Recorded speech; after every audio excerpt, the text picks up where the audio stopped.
Falamos um pouquinho de Daniel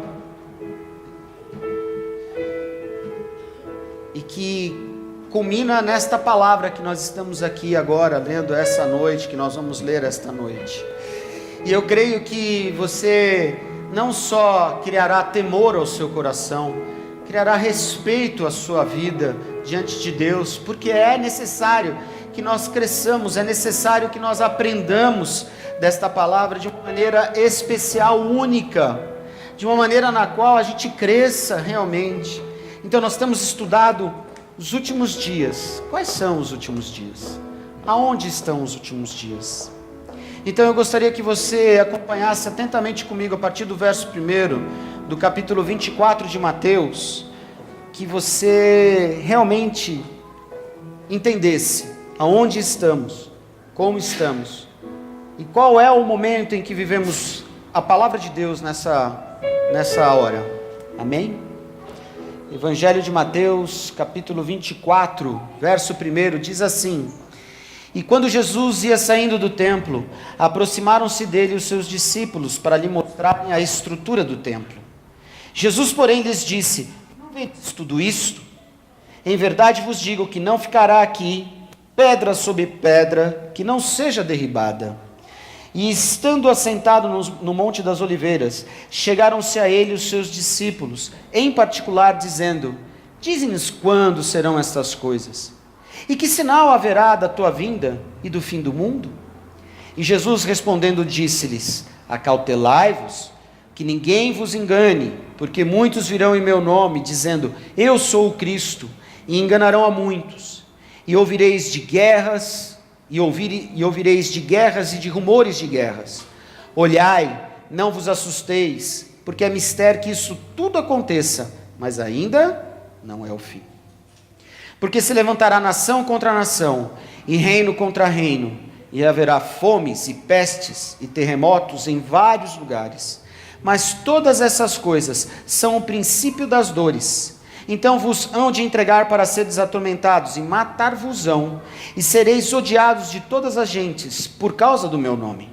Nesse tempo muitos serão escandalizados, e trair-se-ão uns aos outros, e uns aos outros se aborrecerão. E surgirão muitos falsos profetas, e enganarão a muitos. E por multiplicar-se a iniquidade, o amor de muitos se esfriará. Mas aquele que perseverar até o fim será salvo. E este evangelho do reino será pregado em todo o mundo, em testemunho a todas as gentes, e então virá o fim. Quando, pois, virdes que a abominação da desolação, de que falou o profeta Daniel, está no lugar santo, quem lê, que entenda. Amém? Esse sermão proferido por Jesus, o sermão profético de Jesus, ele dá a relação a Daniel, que nós estudamos nas 70 semanas da semana passada. Lembrem-se, nós estamos próximos para viver a última semana das 70 semanas de Daniel, pois 69 semanas já estão cumpridas. E aqui é o culminar dessas 60, próximo do culminar dessas 69 semanas, que o profeta Daniel diz, que o profeta Daniel fala. Interessante que essa fala de Jesus, essa profecia que começa aqui falando, ele não fala para nós. Eu quero que você entenda isso, ele não fala para nós cristãos aqui nesse exato momento. Ele fala para os judeus. O que está sendo dito aqui é para os judeus. Por que tem que deixar isso bem claro? Bem ressaltado, porque justamente nós já falamos sobre as 70 semanas, nós já falamos das 69 semanas que já foram cumpridas, e elas só poderiam ser cumpridas através de quem? Do povo judeu, através daquilo que Daniel tinha falado, senão Jesus se tornaria mentiroso. Então ele veio e cumpriu por completo aquilo que estava escrito. Então nós vamos ver que Jesus, ele fala apenas somente 4 discípulos, na saída do templo. E nós vamos descobrir esses 4 discípulos lá no Evangelho de Marcos, capítulo 13. Quem são? Pedro, Tiago, João e André. Os 4 estavam ali próximos de Jesus e ouviram falar sobre a consumação de uma era, sobre a contemplação de uma era. E eles, naquele momento, naquela hora, como judeus, eles estavam ali ansiosos pelo Messias. Eles sabiam do Messias, mas os judeus não sabiam do Messias, não sabiam do Machia, porque Messias em hebraico é Machia. Eles não sabiam disso, eles não tinham essa noção. Por quê? Para os judeus, eles estavam esperando um libertador. Eles estavam esperando alguém que libertasse o povo da escravidão, de mais uma escravidão, porque eles estavam debaixo da escravidão do Império Romano. Então, para que nós possamos entender bem o que estava acontecendo, Jesus estava falando exatamente para os judeus, exatamente para aquilo que estava acontecendo naquela hora, exatamente para cumprir as palavras daquele que tinha dito lá atrás, o profeta Daniel, sobre as 69 semanas, sobre o cumprimento de tudo aquilo que estava escrito. Bom, se até aqui você entendeu, nós precisamos compreender que nós não acreditamos no libertador. Como assim, pastor? Nós não acreditamos no libertador? Não, nós acreditamos no Salvador, aquele que nos salva, e aquele que nos salva, nos liberta.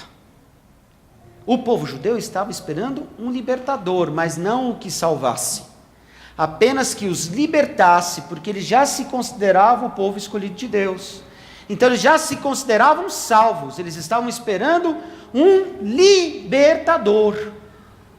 Mas Jesus veio para quê? Para salvar. Ele não veio somente libertar, primeiro ele veio salvar. Salvar quem? Nós todos, todas as gentes. Mas não chegarei ainda nesse ponto, ou mais um pouco à frente. Olhe bem o que nós precisamos entender nesse texto, e eu quero discorrer ele com você. Se nós olharmos desde o primeiro momento, desde o primeiro verso, deixa a sua Bíblia aberta, ele diz: Jesus, saindo do templo, aproximaram-se dele os seus discípulos, para lhe mostrarem a estrutura do templo. Jesus, porém, lhes disse: não vedes tudo isto? Não vedes todo o templo? Ele é lindo, ele é maravilhoso, mas eu quero dizer que, na verdade, nenhuma pedra ficará sobre pedra, tudo será derribado, tudo será destruído. Aonde está escrito lá que nós lemos nas 70 semanas? Daniel diz que o templo de Jerusalém seria destruído. Quando isso acontece? Jesus morre, ressuscita, 40 anos após a sua crucificação, o templo de Israel é destruído. Algo em torno de 70 anos do ano cristão, porque o ano cristão o que é? É o ano do nascimento de Jesus. Para nós consideramos o zero a partir do momento do ano do nascimento de Jesus. Então 70 anos pós-nascimento de Cristo, o templo é derribado, é destruído. Essa profecia foi dada por Daniel nas 70 semanas, e Jesus vem aqui, e ele diz claramente: olha, preste atenção, isso que vocês estão vendo será derrubado, será destruído. E nós vamos ver lá um pouquinho mais na frente, o verso em que fala sobre a profecia de Daniel, confirmando exatamente isso. Bom, preste bem atenção. Tem muitos teólogos, tem muitos estudiosos, e talvez você já deva ter ouvido algum pastor utilizando esse texto para falar sobre o fim do mundo. Pois bem, não é o fim do mundo. Por quê? Porque esse texto, Jesus está falando exatamente da época do cumprimento da profecia de Daniel, que estava acontecendo naquele momento, naquela hora. Porque lembram-se que eu expliquei na semana passada? A profecia de Daniel era qual era a profecia? A profecia da vinda do Messias. Teria um sinal. Qual era o sinal? O sinal da vinda do Messias. Seus milagres, seus prodígios, sua fala, sua autoridade. E ele veio, e os judeus não conseguiram reconhecer que ele era o Messias, que ele estava ali para trazer a libertação. Daniel fala sobre isso, e estava acontecendo exatamente naquela hora, o cumprimento da profecia de Daniel. Eles não reconheceram a salvação, eles não reconheceram Jesus como Deus. Eles reconheceram Jesus como um profeta, e mesmo assim, não um profeta de Deus. Quando nós olhamos para o texto aqui, eu quero que você continue acompanhando comigo, verso 3, e estando assentado no Monte das Oliveiras, chegaram-se a ele os seus discípulos, em particular dizendo: dize-nos quando serão estas coisas, e que sinal haverá da tua vinda e do fim do mundo? E Jesus respondendo disse-lhes: acautelai-vos, que ninguém vos engane, porque muitos virão em meu nome dizendo: eu sou o Cristo, e enganarão a muitos. Olhe bem, estava lá Jesus tendo essa conversa, esse tete com os discípulos, ele falando sobre a profecia dos últimos dias. Mas quais eram esses últimos dias? Que muitos de nós aprendemos de forma errada. Muitos de nós aprendemos que esse texto já está falando do fim, e não é o nosso fim, porque se fosse o nosso fim, nós já teríamos subido com Jesus, e talvez estaríamos já vivendo a eternidade aqui, porque teria voltado. Não é o fim. Esse que está escrito aí é o fim de uma era, é um fim de um momento. Qual é o fim dessa era? O fim na qual Cristo completou tudo na sua vida, dando salvação, morrendo pelos nossos pecados, lavando você pelo sangue dele, trazendo libertação, restauração sobre a tua vida, e fazendo uma nova era. Qual é a nova era? A igreja. A igreja, nós como igreja. A nova era que Jesus está falando aqui, não é a era que nós achamos que era, não, é a era da igreja, que muitos teólogos dizem: não, aqui está dizendo o fim do mundo, o Apocalipse. Esse fim do mundo aqui não é o Apocalipse. A palavra para esse texto, que ela é extraída do hebraico, do grego, do hebraico para o grego, é iones, final da era, final de um século. Então preste bem atenção. Nós, quando estudamos aqui, estamos entendendo o seguinte: olha, Jesus vem, está lá com o povo escolhido por Deus, que são os judeus, está pregando aqueles que não o reconhecem como Messias, não o reconhecem como Salvador, apenas o reconhecem com alguém como conhece alguma coisa da palavra de Deus, um profeta qualquer, porque eles não querem reconhecer isso perante o povo. Mas ele está confirmando a palavra de Daniel das 69 semanas, e está dizendo a todos: olha, está chegando o fim. Qual é o fim? O fim de uma era. Qual era a era? A era do cumprimento da lei, para a gente viver a era do cumprimento da graça sobre nós. E aí, quando nós entendemos isso, quando nós começamos a compreender, olha o que ele vai dizendo no próximo versículo: e ouvireis de guerras e de rumores de guerras, olhai, não vos assusteis, porque é mistério que isso tudo aconteça, mas ainda não é o fim, porquanto se levantará nação contra nação, reino contra reino, e haverá fomes e pestes e terremotos em vários lugares. Amados, Israel estava ali, e ela era dominada pelo Império Romano. Naquela época, principalmente, não existia a política que existe hoje, de diplomacia, não existia a Organização das Nações Unidas, não existia.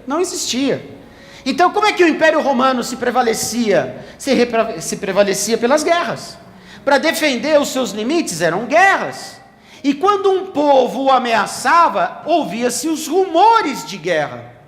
Por isso que Jesus está falando aqui nesse texto: olha, você vai ouvir rumores de guerra, você vai ouvir guerras, você vai ouvir terremotos, você vai ouvir fomes. E naquela época teve uma cidade que foi destruída totalmente por terremotos, tudo cumprindo aquilo que Jesus falava.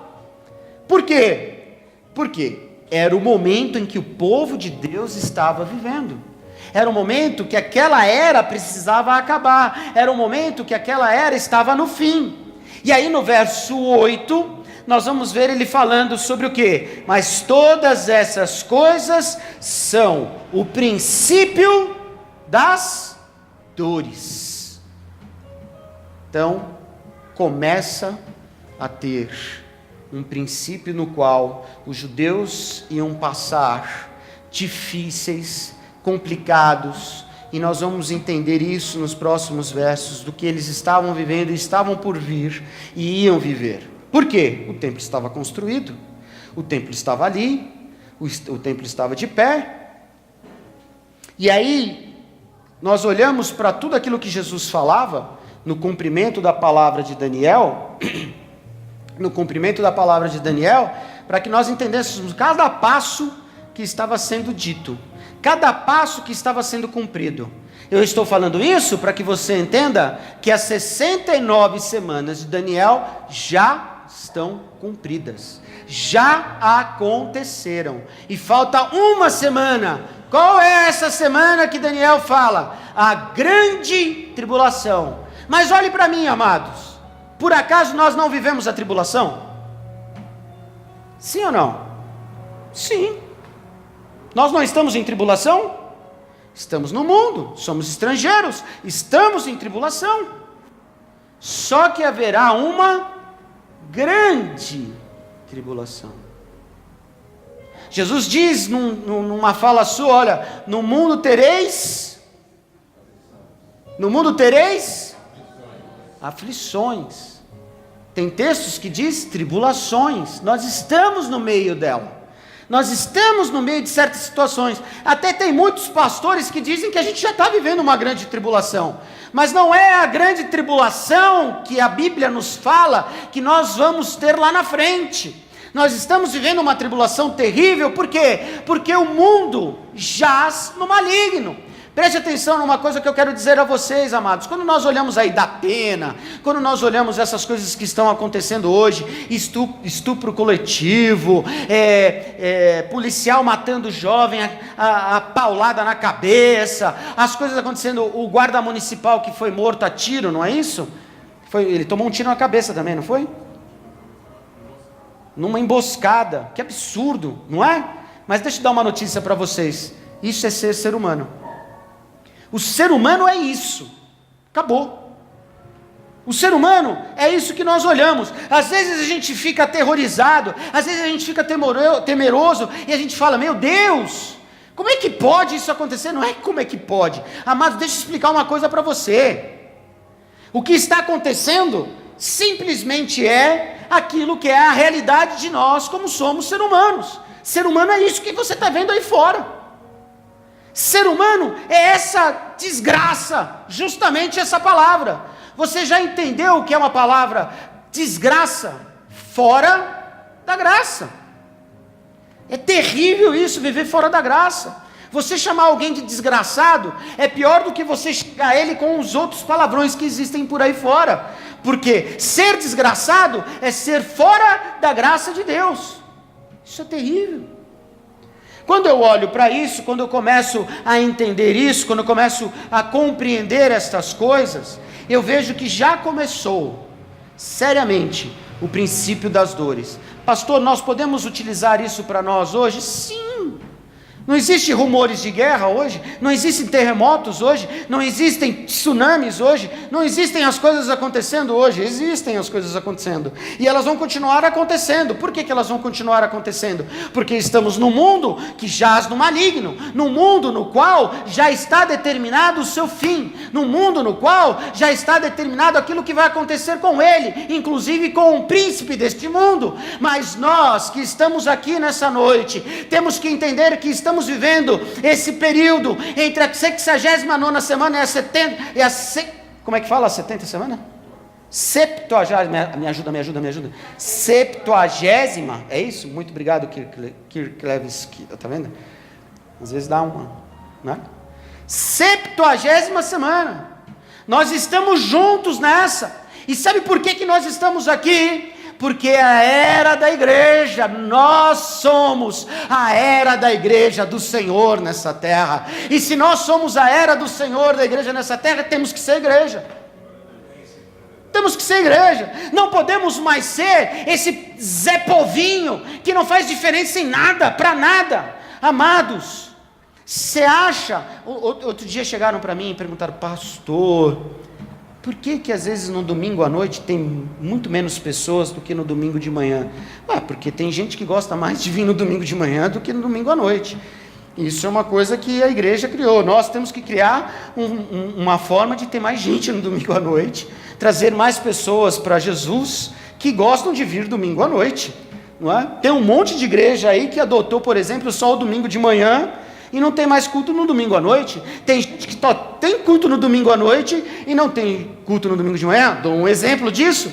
O pastor Carlos Júnior, lá no Espírito Santo, o culto dele de domingo de manhã é vazio. Sabe por que o culto dele de domingo de manhã é vazio? Porque as pessoas vão à praia. Simples assim. Lá tem praia. Agora, aqui em São Paulo, como é que é? Qual é a nossa praia? Shopping. Hoje, por exemplo, Dia das Mães, qual que é o natural? Almoçar com a mamãe. E às vezes o almoço vai... E eu não estou preocupado se a gente vai encher ou não a igreja, porque quem dá o crescimento é Deus. Eu estou preocupado em transformar a igreja na igreja do Senhor. Por quê? Porque muitos de nós não estamos como igreja na terra. Somos pessoas completamente condenadoras, julgadoras, estipuladoras de espaço, de tempo. Nós somos pessoas que ficam preocupadas com tudo e com todos, mas nós não nos preocupamos em ser a igreja do Senhor. Estamos na era da igreja. E você é a igreja? Você é a pessoa que tem que estabelecer mesmo o reino aqui ou não? Eu quero ser a pessoa que estabelece o reino. Eu dizia pela manhã aqui que eu decidi falar sobre os últimos dias, porque, amados, se eu partir amanhã desta terra, se Deus chamar e falar, vem descansar aqui até a minha volta do meu filho, eu tenho certeza que eu estou na salvação. E você? Você tem certeza que você é salvo? Muitos vão dizer assim, eu tenho, pastor, eu tenho certeza, mas continua no mesmo vício, continua no mesmo pecado, continua no mesmo falatório, continua na mesma briga, continua no mesmo jeito que está. Jesus veio justamente para isso, acabar com esse tipo de situação. Esses versículos estão dizendo coisas seríssimas para nós, as coisas já estão acontecendo, nós estamos próximos a viver a última semana, estamos perto disso acontecer, porque o ser humano está aparecendo para tudo e para todos. Ou você acha que tudo que nós estamos vendo hoje não acontecia na época de Jesus? Acontecia, amados, só que naquela época não tinha internet, naquela época não tinha televisão. Hoje você liga seu smartphone, você põe lá www.o.com.br, você sabe em tempo real o que está acontecendo no mundo todo. Se o coreaninho lá solta um míssil, todo mundo fica sabendo meia hora depois que ele soltou um míssil. Ou não é assim? Eu estava lendo uma notícia antes de vir para cá, tombou um ônibus de um cantor sertanejo, morreu o baixista, 20 anos de idade, tombou no rio. Caiu da ponte, tombou no rio, 20 anos de idade. Agora, poucas horas atrás, no meio do nada, a notícia já está aqui. É o mundo, amados, o mundo é isso. O mundo propõe você viver isso. Só que nós não somos, somos de Cristo. Se somos de Cristo, precisamos viver essa era. Verso 9: então vos hão de entregar para seres atormentados, e matar-vos-ão, e sereis odiados de todas as gentes, por causa do meu nome. Preste atenção nisso, vou lembrá-los. Essa fala de Jesus é para os judeus, porque aqueles que acreditavam em Jesus naquela época eram perseguidos pelos próprios judeus, pelos fariseus, pelos saduceus, e eles provocavam isso aos romanos também. Eles chegavam para os romanos, esses aqui não fazem parte de nós. Por quê? Porque eles desejavam que o romano, por serem o seu governante, tomassem atitude como se fosse força de polícia. Os judeus eram perseguidos porque se convertiam a Jesus, porque acreditavam nele, acreditavam na sua palavra. Então, eles eram perseguidos. Há cristãos perseguidos hoje? Há cristãos perseguidos hoje, mas não aqui. A gente tem que parar com essa bobagem de dizer, por exemplo, que o Brasil é do Senhor Jesus. O Brasil é do Senhor Jesus, pastora? Não é, acho, tenho certeza, não é. Sabe por que não é? Porque eu e você, igreja de Cristo, não fazemos a diferença nessa terra aqui. É uma mentira a gente chegar aqui, o Brasil é do Senhor Jesus. Eu posso até profetizar e falar assim, quem sabe um dia o Brasil será do Senhor Jesus. Mas não é. Não é. É a maior mentira deslavada que começaram a lançar. Eu já caí nessa. O Brasil. Não, eu tenho que orar pelo Brasil. E aí preste atenção no que eu vou dizer, que é algo sério, que é algo complicado. O Império Romano era a permissão de Deus, para que a sua justiça fosse estabelecida. Lembre-se lá das 70 semanas. Por que as 70 semanas? Porque o povo trabalhou e não guardou o 7º ano. Durante 70 anos eles não guardaram, 70 anos sem guardar o descanso para adorar a Deus. Então por isso 70 semanas, que os judeus consideravam como 7 anos. Eles não falavam dias, eles falavam uma semana, 7 anos. Desobedeceram, deixaram de adorar a Deus. Deus foi justo e falou, olha, eu vou colocar sobre vocês agora a minha justiça. O Império Romano foi plano de Deus. Como assim, pastor? O Império Romano matou um monte de gente. O Império Romano escravizou. Foi permissão de Deus. Primeiro, para que se cumprisse a vinda de Cristo. E que Cristo fosse crucificado, mas que também morresse, mas que também ao 3º dia ele fosse ressurreto. Por que o Império Romano? Porque o Império Romano era o império mais inteligente da época, construía estradas, tinha comunicação. E interessante que nós vamos ver lá em Zacarias, uma profecia falando sobre um povo que falaria diferente, que dominaria o povo de Israel. Sabe qual era o povo que falava diferente? Os romanos. Por quê? Porque eles usavam o grego, eles usavam o latim. Você já viu um judeu falando em hebraico? Alguém já viu aqui? Eu já tive a oportunidade de ver. Não é fácil de entender eles, não. É bem difícil. Aliás, quando a gente começa a olhar algumas palavras, é tão fácil a gente ver algumas palavras escritas em português para a gente tentar falar. Shalom, Adonai, essas aí são facinhas. Difícil é falar o que eles falam. Agora, você já ouviu falar em latim? Também não é fácil. E grego? Pior. Só que o grego na época era como se fosse o inglês de hoje. O grego na época, como se fosse o inglês de hoje. Todo mundo lá falava.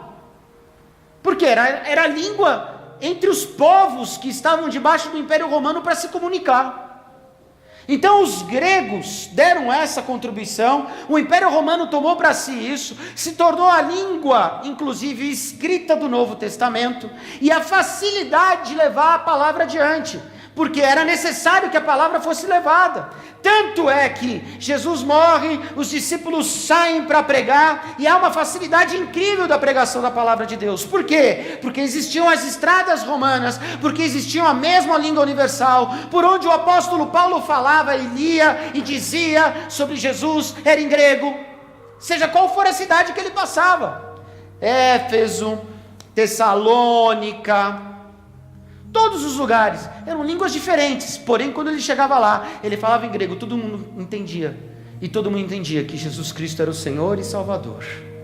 Igreja, a nova era estava sendo estabelecida por permissão de Deus. Tudo isso que nós estamos vendo aqui, é o cumprimento do que Zacarias falou, do que Daniel falou. Estamos nos últimos dias. Continuando, verso 10. Nesse tempo muitos serão escandalizados, e trair-se-ão uns aos outros, e uns aos outros se aborrecerão, e surgirão muitos falsos profetas, e enganarão a muitos, e por se multiplicar a iniquidade, o amor de muitos se esfriará. Preste atenção, os judeus têm uma coisa que eles gostam. O que judeu gosta? Alguém sabe do que judeu gosta? Dinheiro. E sabe por que Jesus falava isso aos discípulos? Porque ele sabia que os judeus iam se entregar por qualquer coisa. Basta ver Judas. Entregou Jesus por quanto? 30 moedas? Entregou Jesus por nada. Por um saquinho de moedas. Judeu. E aí vai piorar mais um pouco à frente, porque o Império Romano vê que o cristianismo cresce, e eles querem adotar então o cristianismo como religião oficial do Império. E estava lá o imperador e ele diz o seguinte: agora todo mundo tem que acreditar que Cristo é o nosso Deus. E ele forma então o que? A Igreja Apostólica Católica Romana. E aí os judeus que estavam debaixo do governo romano, eles começaram a se converter ao catolicismo, por causa de dinheiro. Porque diz os historiadores que quem se convertia tinha desconto em impostos e um monte mais de coisa. Surgiria também falsos profetas. Quais são esses falsos profetas? Tem muito falso profeta hoje, pessoal? Sim ou não? Muitos? Muitos falsos profetas? Mas eu quero dizer uma coisa para você. Nós temos o verdadeiro profeta e é Jesus Cristo, e nós podemos chegar lá. Salmo 23 diz que Ele é o meu bom pastor, ou não é? O Senhor é o meu pastor, e nada... Quem é seu pastor? Jesus. Confia nele, ele tudo fará. Entregue-se a ele. Nós somos a era da igreja. A era de quem? De Cristo, na terra. E a gente fica preso, a gente não entende nisso. E a gente vai procurando fé daqui, fé dali. Vai procurando, esse homem prega muito, eu vou lá na igreja dele. Essa igreja aqui tem um bom louvor, eu vou lá na igreja daquele ali, porque tem um bom louvor. Tá vendo lá? Lá põe a água em cima da televisão, e aí você ora e a coisa funciona. Graças a Deus, eu já disse isso aqui, que as TVs ficaram fininhas. Não é? Ainda bem que as TVs ficaram fininhas, porque você não consegue mais pôr o copo da água em cima. Quebrou a igreja. Que se você pôr, vai cair, olha lá. Tá vendo? Se eu pôr lá, vai cair.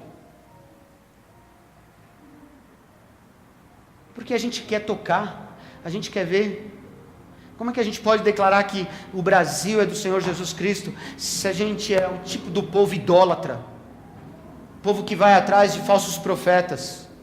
Povo que não quer saber de ver a verdade, de praticar a verdade. Isso aqui era para os judeus, porque eles estavam atrás de vários profetas. O judeu é o tipo do povo que gostava. Se vocês estudarem sobre Cabala, por exemplo, uma pessoa que é praticante da Cabala, é a cantora Madonna, famosíssima no mundo. Cabala é uma derivação do judaísmo, disfarçado com numerologia. Justo. Por quê? Porque judeu é meio besta. Judeu gostava de tocar. Estava lá Moisés, vou subir no monte, hein? Me espera. Quando descer a gente adora a Deus. Qual foi a coisa que o povo foi lá, se reuniu e fez? Um bezerro de ouro. Por quê? O que o bezerro de ouro tinha? O que o bezerro de ouro ia fazer? Nada.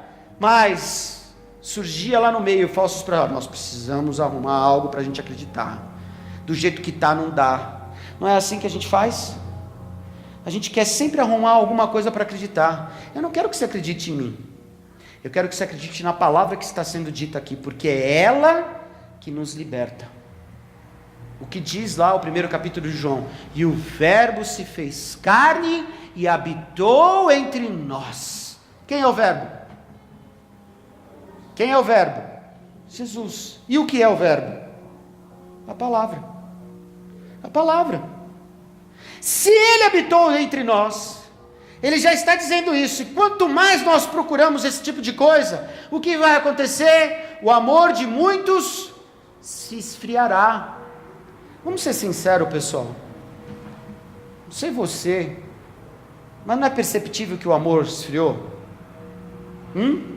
É muito, não é? É muito perceptível. A cada ano que passa, o Natal tem sido mais frio. A cada ano que passa, a Páscoa tem sido mais fria. Até principalmente porque o chocolate está caro. Você vai comprar um ovo, pelo amor de Deus, quanto custa um ovo hoje? Como é que pode pagar num ovinho de 150 gramas R$45? Não existe isso. É óbvio que o amor vai esfriar, e vai esfriar bastante, inclusive o bolso. Mas tudo está esfriando. E sabe por que está esfriando? Táticas, técnicas do nosso inimigo? Sim. Mas tem coisas que estão deixando a gente cada vez mais distante um do outro. É só você ir num restaurante e ver 4 pessoas sentadas com seus smartphones esperando para comer, e um conversando com o outro, às vezes conversando entre eles pelo WhatsApp, com os seus grupos, Facebook, e por aí vai. O amor está esfriando, porque a iniquidade opera. Qual é o tipo de iniquidade? A primeira iniquidade que eu vejo hoje é o tipo de idolatria que a gente cria dentro de nós mesmos, que nós queremos isso ou aquilo para sermos abençoados, nós queremos isso ou aquilo para ser uma igreja. Eu não preciso de ser nada, eu já sou a igreja porque Cristo conquistou isso, já está cumprido, já aconteceu. E ele continua dizendo, mas aquele que perseverar até o fim será salvo. Para aí um pouquinho.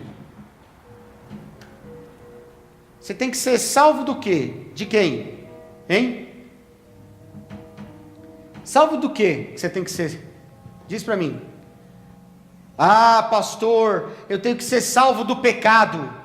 Eu tenho que ser salvo da iniquidade. Eu tenho que ser salvo das coisas erradas. Amados, olhe bem para mim o que eu vou dizer para você, que é sério isso. Você tem que ser salvo de Deus.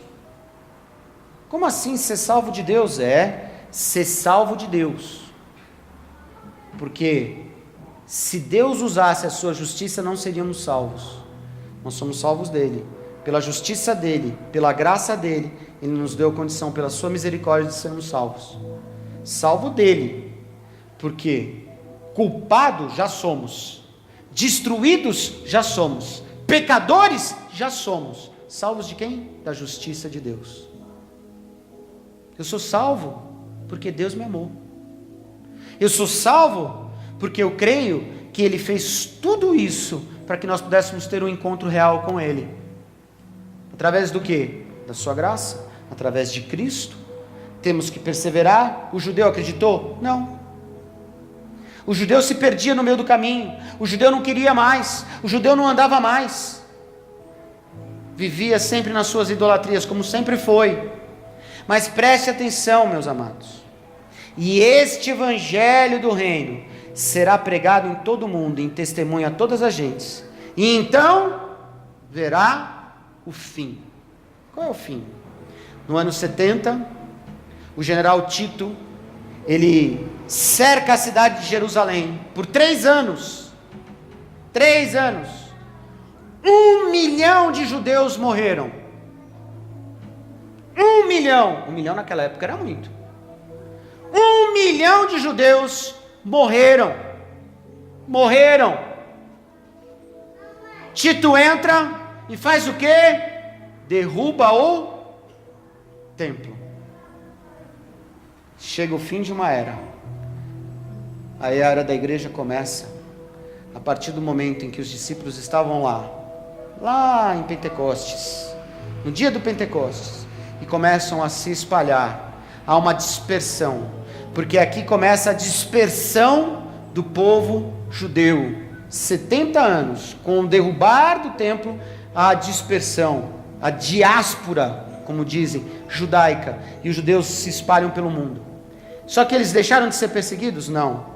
Nós vamos ver que a maior perseguição que acontece foi recente na história. Hitler. Quantos não morreram? Quantos não morreram? E aí eu prestei atenção em uma coisa essa manhã, na pregação de hoje. Hoje que dia que é? 14 de maio. Obrigado, Sidney. 14 de maio de 1948. Reunião da ONU. Decisão para ser colocada em votação. Israel voltar a ser nação. Dá empate nos votos. Cabe o presidente da ONU decidir se sim ou não. O presidente era brasileiro, Rui Barbosa, e ele vota a favor da volta do país Israel. Estamos aqui hoje, amados, e não é por acaso não. Deus nos chamou você pelo teu nome, para dizer que você é a igreja do Senhor, e que nós estamos 14 de maio de 2017, e aí Deus marcou esse dia para mim e para você, para que nós pudéssemos entender que nós somos a igreja do Senhor, que nós estamos sim vivendo a era mais especial e mais importante que nós podíamos ter, que é estarmos na presença do Senhor. Olhe bem para mim, amado, você está aqui esta noite, e eu quero dizer para você, que se você é a igreja do Senhor nessa terra, se torne a igreja do Senhor nessa terra.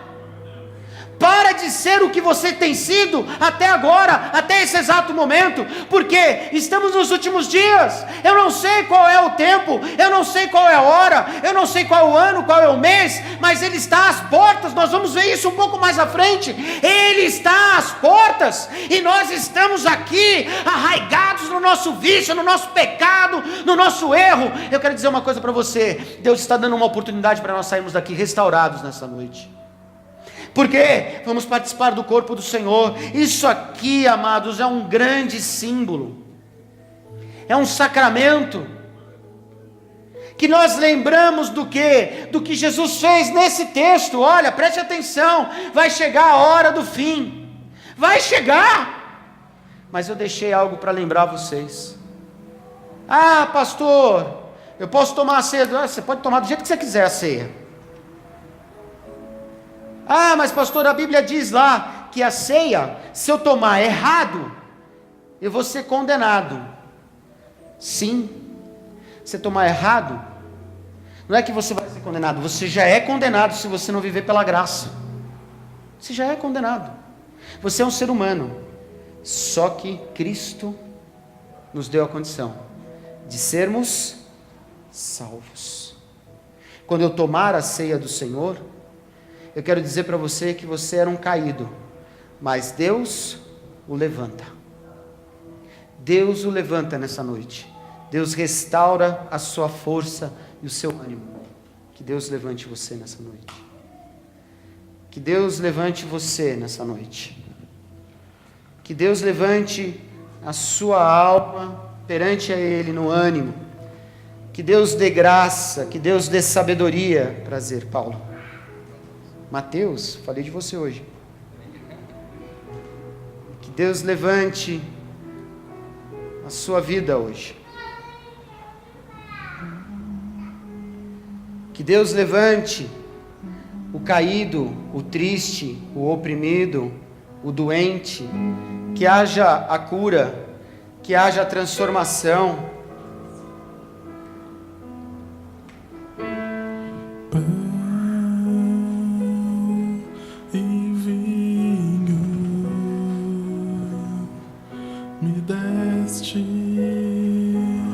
Levante do seu corpo, pão e vinho, me deste. Temos a chance e a oportunidade também de lembrarmos da nova aliança, de lembrarmos do Novo Testamento. O que é o Novo Testamento? O que lemos, o que praticamos. Você vai pegar o cálice e você vai começar a adorar a Deus. Você vai começar a dizer a Deus: Deus, eu quero ser a igreja. Obrigado, pastor. Eu quero ser a igreja do Senhor nessa terra. Eu não quero mais viver as coisas do opróbrio, da iniquidade, do erro, da falha. Mas eu quero viver sim aquilo que o Espírito Santo de Deus me deu. Mateus 24 já se cumpriu na sua primeira parte. Nós vamos nas próximas semanas ver o restante de tudo que está sendo falado nesses próximos capítulos. Mas eu quero dizer para você uma coisa nessa noite, meu amado. Sinta-se salvo, sinta-se liberto, porque se Cristo é real na sua vida, você é a igreja do Senhor, e você vai sim se levantar. Saia daqui recebendo esse levantar de Deus na sua vida, em nome de Jesus. Se você entrou doente aqui, é o momento em de você ser curado. de você ser transformado, de você ser sarado. E você será, porque eu creio nisso, em nome de Jesus.